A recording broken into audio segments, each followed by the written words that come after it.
ஆண்டவரும் அருமை இரட்சகருமாய் இயேசு நாமத்தினாலே அன்பின் வாழ்த்துகள். இந்த நாளில் ஒரு வேத வசனத்தை பார்க்கும்போது, அவர் யாக்கோப்புடைய கூடாரங்களின் சிறையிருப்பை திருப்பி அவன் வாசஸ்தலங்க இறக்க செய்யன்னு சொல்லி வேதத்துல வாசிக்கிறோம். வேதாந்தில் அநேக சிறையிருப்புல இருந்தாங்க. யோசேப்பை இங்க குறித்து பார்க்கும்போது வேதம் தெளிவா சொல்லுகிறது. ஆதியாகமம் 39ஆம் அதிகாரம் அங்க பார்க்கும்போது 20ஆம் வசனம் பார்க்கிறோம்.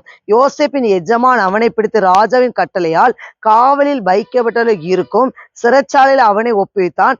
அந்த சிறைச்சாலையில் அவன் இருந்தான் என்று சொல்லி வேதத்துல வாசிக்கிறோம்.